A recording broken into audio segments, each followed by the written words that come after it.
नमस्कार। पक्ष विपक्ष में आपका स्वागत है। मैं हूं आपके साथ रविंद्र सिंह। बात करेंगे पक्ष विपक्ष में आज रामपुर के रण की। समाजवादी पार्टी के नेता आजम खान को हेट स्पीच मामले में सजा होने के बाद उनकी रामपुर सीट से उनके करीबी आसिम रजा को सपा ने चुनावी मैदान में उतारा है।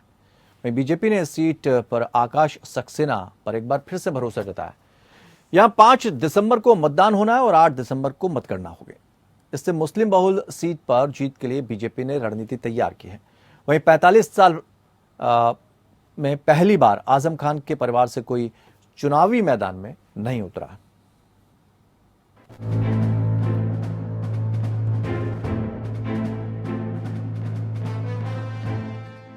रामपुर माने की आजम खान और आजम खान माने की रामपुर।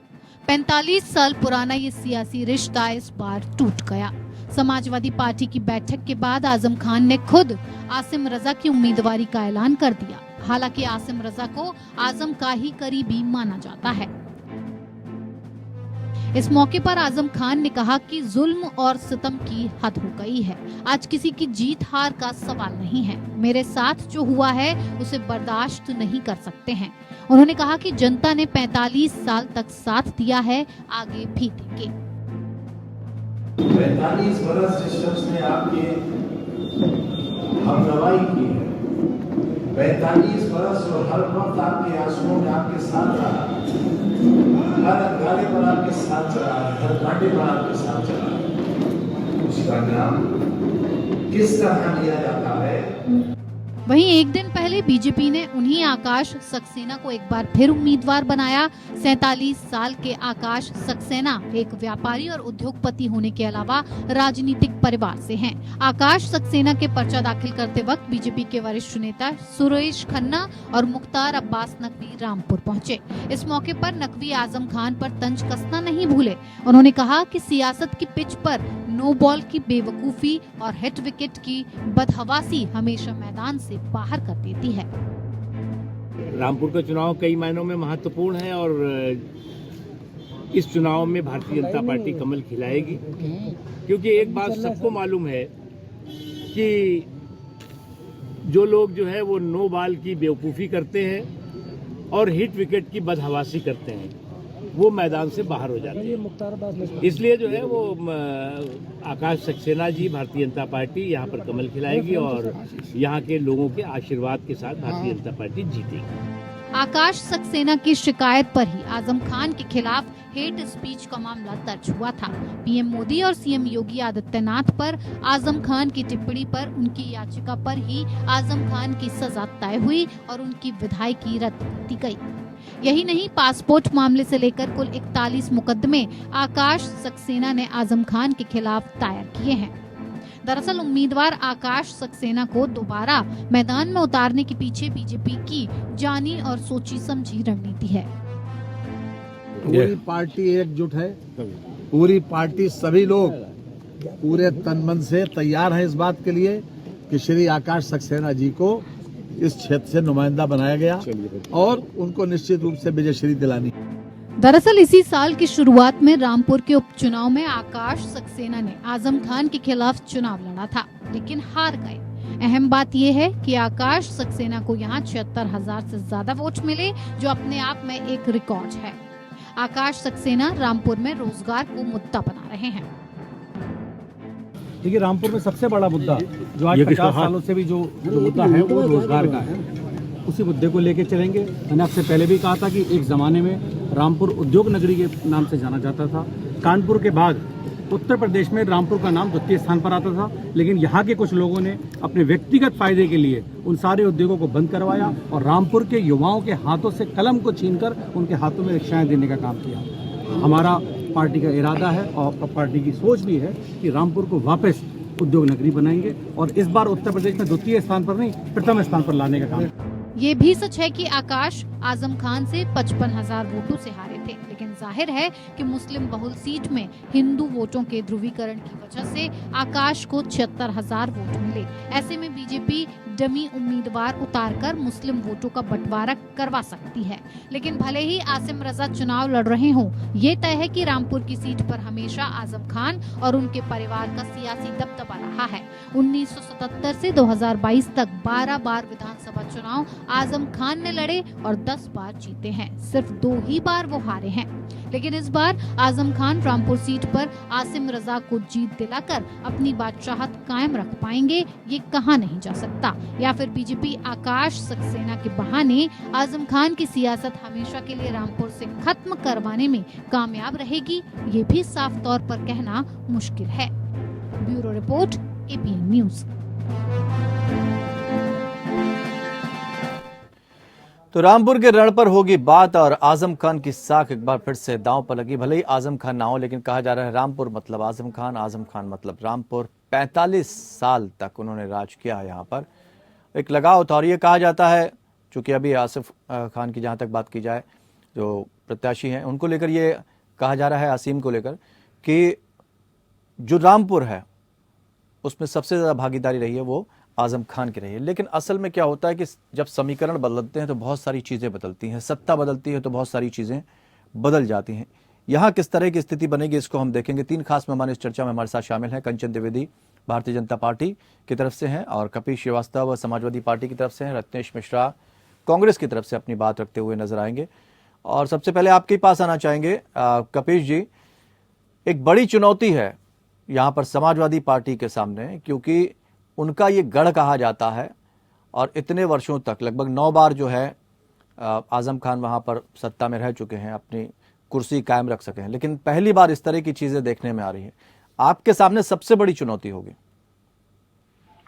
देखिए, समाजवादी पार्टी आंदोलन से खड़ी पार्टी है और हम लोगों ने समतामूलक समाज की स्थापना के लिए अद्वितीय रूप से आंदोलनरत भी रहे हैं और चुनौतियों का सामना भी किया।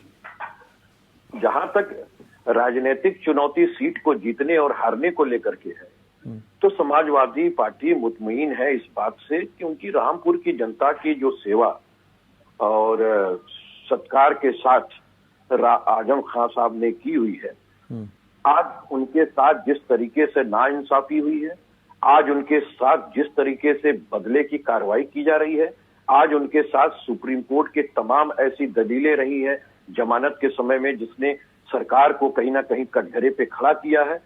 सोचिए कि ऐसे कद्दावर नेता जिन्होंने 45 साल तक रामपुर की रहनुमाई की, कैबिनेट मिनिस्टर रहे, सांसद रहे, विधायक रहे, और ऐसे व्यक्ति जो कि खुद ही एक कानून के आलिम हो, उनको बकरी चोरी, भैंस चोरी और किताब चोरी, रैक चोरी के अगर आरोप में आप लाते हैं, तो निश्चित रूप से जनता भी इस बात को मानेगी कि कानून के हद में रह करके सरकार नहीं चली, सरकार ने खुद ही कानून की धज्जियां उड़ाई हैं। और आगे आने वाले समय में केस तो एक समय से खत्म होगा, लेकिन इसमें कहीं दो राय नहीं है, जीत उस समय भी आजम खान साहब की होगी। और आज जो इस सीट पर पहले का जो मार्जिन था, उससे ज्यादा मार्जिन से समाजवादी पार्टी ये चुनाव जीतेगी।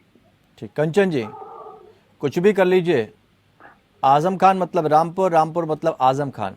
उन्होंने बहुत कुछ किया है यहाँ के लिए, और उसमें बीजेपी के लिए निपटना बहुत मुश्किल हो जाएगा। जी बिल्कुल, रविंद्र जी ठीक ही कह रहे हैं। कपिल जी के बहुत कुछ किया है उन्होंने रामपुर के लिए, ये बिल्कुल यथार्थ है। और जब बहुत कुछ लोग करते हैं भ्रष्टाचार, अत्याचार और महिलाओं की सुरक्षा ना करना, महिलाओं के साथ अत्याचार करना, जिन्होंने अपने जो निजी अपने धर्म की चीजें होती हैं उनमें भी अपनी सीमा को पार कर जाना, अपने धर्म को भी ना मानना, अपने लोगों को भी जिसने ना छोड़ा हो, तो हमारी संस्कृति में कहा जाता है कि ऐसे लोगों का अंत एक दिन आता ही है।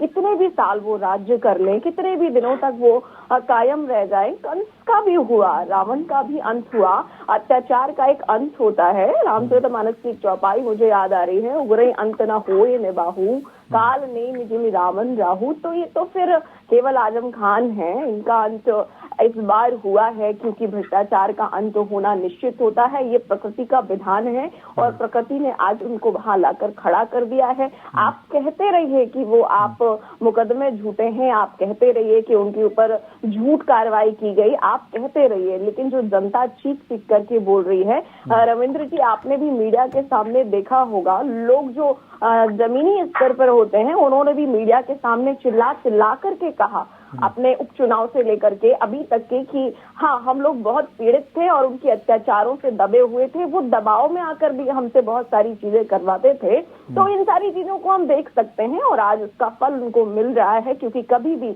ऐसा नहीं होता कि हमें अपने कर्मों का फल ना भोगना पड़े, इसलिए आज वो अपने कर्मों का फल भोग रहे हैं कि आज उनके इतने सारे दिनों तक ये जो, लेकिन कोई व्यक्ति अगर इतना आतताई है, कंचन जी, कोई व्यक्ति इतना आतताई है तो मीडिया में ये सब बातें सामने आ जानी चाहिए थी। जनता इतने दिनों तक तो मुझे नहीं लगता किसी को सिरमौर बैठाती है। 9 बार विधायक रह चुके हैं वहां पर, सांसद भी रह चुके हैं। तो इसमें आपको लगता है कि ये कोई व्यक्ति मतलब मायने नहीं रखता। एक मिनट सुन लीजिए कि सत्ता में आने के लिए कोई व्यक्ति कुछ भी कर लेगा, एक लिमिट तक कर सकता है। जनता उसे 2 बार चुन लेगी, हर बार थोड़ी ना चुनकर भेजेगी। नहीं, यही बात है ना कि जब अत्याचार और भ्रष्टाचार इतना ज्यादा हो कि लोग अपनों को ना छोड़ें तो दबाव में जनता तो भोली है ना। आप अगर जो गुंडागर्दी है उसके, क्योंकि सपा का शासन ही प्रसिद्ध है गुंडागर्दी के लिए और अधिकतर चीजें उन्होंने सपा की आड़ में की है, तो इसको तो दबाव कहा जा सकता है। और अब जब दबाव से वहां की जनता उबर गई है तो वो आज सामने मीडिया के आकर के वो विरोध कर रही है और बता रही है कि हाँ हम लोग बहुत दबाव में थे। रत्नेश मिश्रा जी, आप इत्तेफाक रखते हैं कंचन द्विवेदी की बातों से कि समाजवादी पार्टी का जो कार्यकाल है उसमें सिर्फ गुंडागर्दी है, माफियागर्दी है, आजम खान आतताई के रूप में सामने आए हैं, जनता ये जान चुकी है, कांग्रेस साथ दे रही है या नहीं?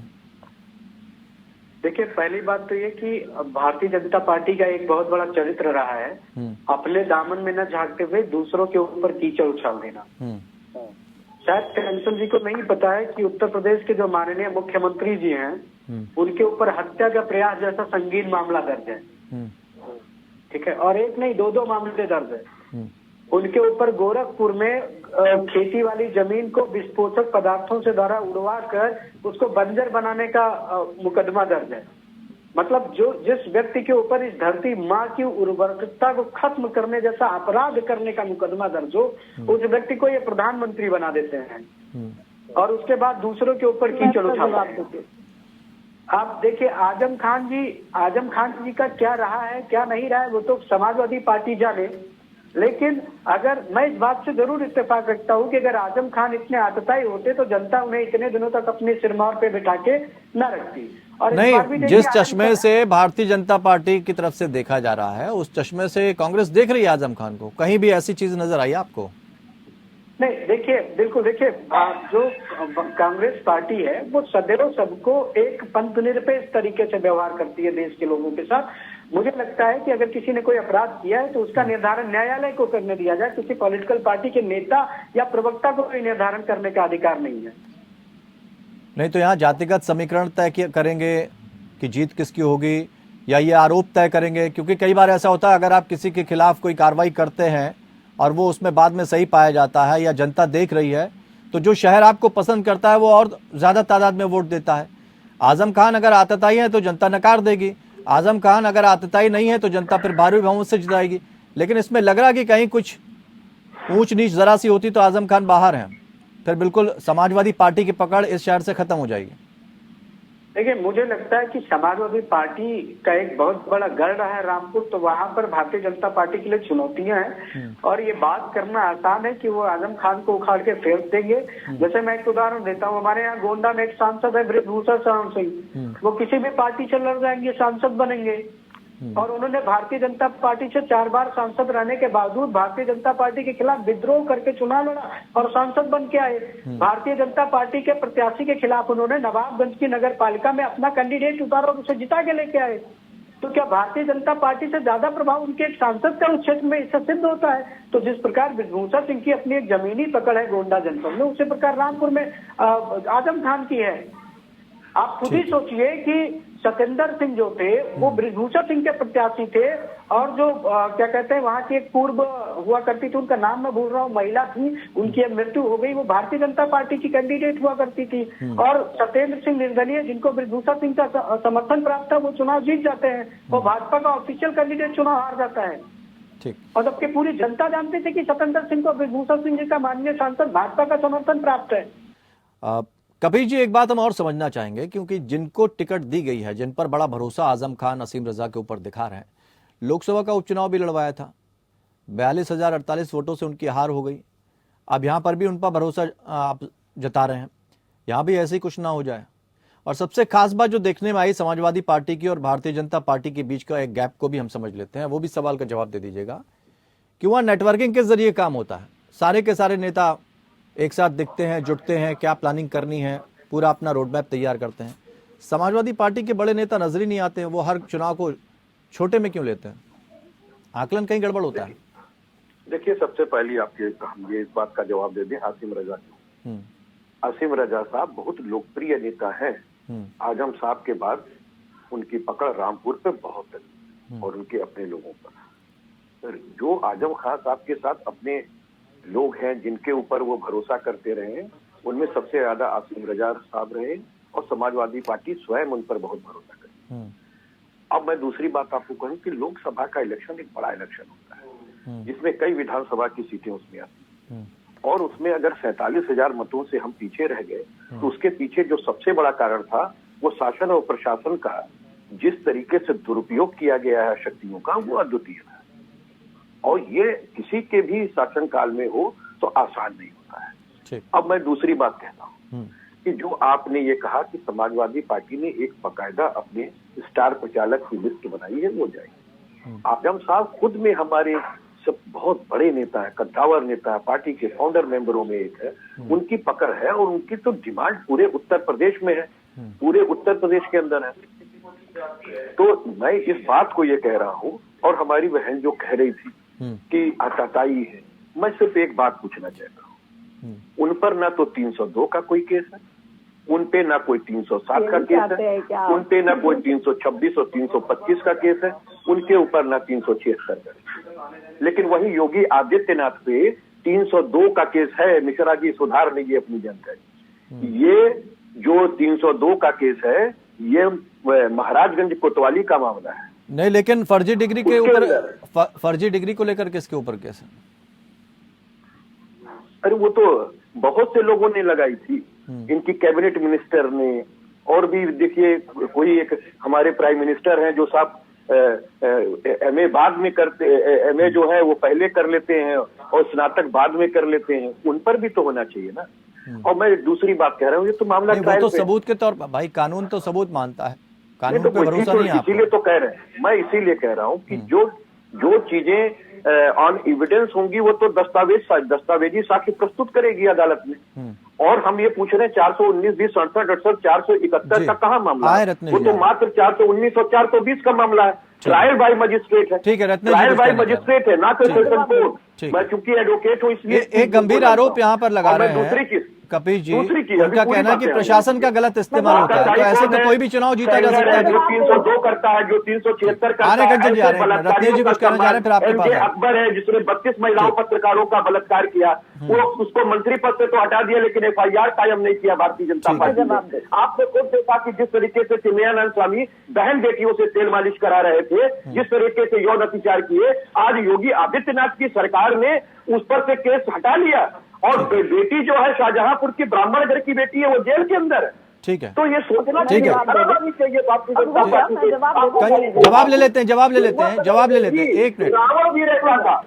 कपिल जी जवाब ले लेते हैं, समय खत्म हो जाएगा। कपिल जी ठीक है, आपकी बात हो गई। आप कहना चाहते हैं, आप ये कहना चाहते हैं कि एक हेट स्पीच को लेकर बाकी कोई भी मामला उन पर तय नहीं हुआ। ठीक है, अब जवाब ले लेते हैं। तो एकदम आप लिस्ट लेकर के बैठे हुए हैं, लेकिन मुझे किसी और की लिस्ट नहीं चाहिए। मुझे आज इतनी सारे बवाले किए हैं उन्होंने, आजम खान ने, कि उतना ही पर्याप्त है, नहीं है। तो लीजिए, मैं जवाब ले लीजिए, जवाब ले लीजिए कपिल जी, ले लीजिए। बता दीजिए कौन सी धारा? ओके ओके, धन्यवाद धन्यवाद। देखिए रविंद्र जी, मैं ना तो वकील हूँ और वकील रत्नेश जी आ रहे हैं, आपके पास आएंगे। लगता है रत्नेश जी आएंगे। इसमें रुक जाइए ना, क्यों मतलब खांच माच हाँ बताइए, कंचन जी बताइए। रुक जाइए मुझे। रविंद्र जी मतलब बोलने ही नहीं देना है इनको। ठीक है, बोलिए, आप ही बोलिए। आदरणीय परम आदरणीय बहन कंचन द्विवेदी जी, किन किन धाराओं में मुकदमा दर्ज है बता दो। अरे जब बताने लगे अपना मुंह चुप करो। बता रही हैं वो, बता रही हैं। आप चुप ही नहीं रत्नेश जी कर रहे हो, बता रही बोले कहाँ हैं से? वो बता रही या हैं। तो कह दीजिए कि देखिए, आपको पूछना है, जवाब नहीं लेना है। नहीं, आपको जवाब रत्नेश नहीं जी, देना है। रत्नेश जी, चुप जाइए ना। नहीं बताएंगे। रत्नेश जी बता रही चुप हैं, जाइए ना। बता रही हैं। जी, मुझे लगता है कि आप कपिल जी बहुत अच्छे वकील भी होंगे, अब अच्छे हैं कि नहीं मैं नहीं जानती, लेकिन हाँ वकील हैं, मैंने सुना है। तो आप ये बता सकते हैं कि जो कोर्ट फाइनल करता है या जो जिस पर कोर्ट मोहर लगा देती है, वही चीजें बिल्कुल फाइनल होती हैं और वही बातें सिद्ध होती हैं कि हाँ नहीं, उनका सवाल दूसरा था। वो आपसे ये कहना चाह रहे हैं कि ऐसा कोई संगीन मामला, ऐसा कोई नहीं। रत्नेश जी एक मिनट, रत्नेश जी बीच में नहीं बोलिए, हम सवाल पूछ रहे हैं। इनको 302, 307 का मुझे मैटर समझाना पड़ेगा, 325 समझाना पड़ेगा, 374, 376 जी में अंतर बताना पड़ेगा। इनको मानववध और हत्या में अंतर बताना पड़ेगा। जब ये बताऊंगा तब ना ये राम कथा और रावण कथा जानेंगी। ये तो बेचारी राम कथा और रावण कथा से बाहर ही नहीं निकल पा रही है। ये कानून को समझती ही नहीं है, ये कानून की धाराओं को नहीं समझती है। कपिल जी कम से कम सुन तो लें। चोरी की धाराओं को, हत्याओं कपिल जी, अरे ये दिक्कत वाली बात होगी। कपिल जी बात सुनिए, कपिल जी अब आप सुन लीजिए। कपिल जी, कंचन जी एक मिनट, कंचन जी एक मिनट, कंचन जी एक मिनट, कंचन जी ठीक है, 1 मिनट रुक जाइए। सिद्ध हुआ है कंचन जी, कंचन जी आवाज आ रही है? कंचन जी आप तक आवाज आ रही है? किसमें सिद्ध हुआ है? की जाती है। किसमें सिद्ध हुआ है? वो अभी तो अपील पे है। कपिल जी 1 मिनट, कपिल जी तो रुक जाइए ना। ठीक है, ठीक है, ठीक है, ठीक है। इनसे पूछिए कि अपील पे जाने पे क्या होता है। कपिल जी, कपिल जी, कपिल जी, कपिल जी देखिए ये दिक्कत वाली बात है, फिर फेडर हमें डाउन करवाना पड़ेगा। इस तरह से डिबेट को खराब मत करिए। कंचन जी 1 मिनट, कंचन जी, कंचन जी, कंचन जी 1 मिनट खामोश। कपिल जी 1 मिनट सुनिए। कपिल जी, वक्त समय सीमा कम होती है, 25 से 26 सेकंड में अगर सार निकल आता है तो बहुत अच्छी बात होती है। नहीं तो सबको पता है बोलना हर किसी को आता है, तो हम ही बोलते रहेंगे या आप बोलते रहेंगे। ठीक है, जो लॉजिकल बातें आप रख रहे हैं वो सब समझ में आ रही हैं। कंचन जी उसका जवाब देंगी। रत्नेश जी जल्दी से बात रखिए अपनी। देखिए रवीन जी, सबसे पहली बात है कि भारतीय जनता पार्टी के एक विधायक है कुलदीप सिंह सेंगर जी, उनके ऊपर आईपीसी के सेक्शन 375, 376 और 302, 307 में ऑनरेबल सुप्रीम कोर्ट ने केस को प्रूव किया है। और उनको क्या कहते हैं, लाइफ टाइम इम्प्रिजमेंट दिया है, आजीवन कारावास का दंड दिया माननीय सुप्रीम कोर्ट ने। उसके बाद दीदी सुन लीजिए, कंचन जी बोल, कंचन जी समय समाप्त हो रहा है। कंचन दीदी सुन लीजिए, अरे दीदी सुन लीजिए, दीदी क्या कर रही है, दीदी क्या कर रही है, दीदी क्या कर रही है, अपने आप को देखो ना। रत्नेश जी 1 मिनट, रत्नेश जी, रत्नेश जी आपके कर्मचारी प्रधान होंगे, अगर आपने पहले संभाला होता तो आप अभी मैं आपके सामने नहीं बोल रही थी, लेकिन आपने नहीं संभाला, इसलिए देखिए ऐसे। कंचन जी 1 मिनट, कंचन ऐसे कोई मतलब नहीं निकलता डिबेट का। हम बहुत अहम मुद्दे पर बात कर रहे हैं। मैं भी रामपुर 1 मिनट, रत्नेश जी 1 मिनट, रत्नेश जी 1 मिनट। समय सीमा इतनी थी। बहुत बहुत शुक्रिया आप लोगों का। चूंकि हम डिबेट का एक मकसद रखना चाहते थे, रामपुर की जनता को भी इस बात का एहसास हो जाना चाहिए कि सही क्या और गलत क्या, और ये जनता सब जानती है कि कहां पर क्या हो रहा है। सवाल यह है कि एक रणनीति बनाती है और हर पार्टी बनाती है। कोई भी राजनीतिक पार्टी ऐसी नहीं है जो ये कह दे कि हम दूध के धुले हैं। हर जगह हर चीजें लगती हैं, और राजनीति का मतलब यही है, साम दाम दंड भेद। लेकिन जनता को अगर ये बात समझ में आ गई कि कौन किसको कहां चोट पहुंचा रहा है, सही क्या और गलत क्या, इसमें फर्क समझ में आ गया, तो उसका वोट पलट जाता है। फिर वो कोई रियायत नहीं करती। और आप फिर कितना भी कह लें कि अगली बार मैं आऊंगा, जनता आपको फिर चुनेगी नहीं। इसलिए आजमगढ़ की जनता क्या चुनेगी या रामपुर की जनता क्या चुनेगी, मैनपुरी की जनता क्या चुनेगी, खतौली की जनता क्या चुनेगी, ये सब देखने वाली बात है। लेकिन जनता को समझ में आना चाहिए कि हम वोट किसको देने जा रहे हैं, हमारा नेता कैसा है, और ये रामपुर की जनता साबित करेगी चुनाव के वक्त। फिलहाल इतना ही। नमस्कार।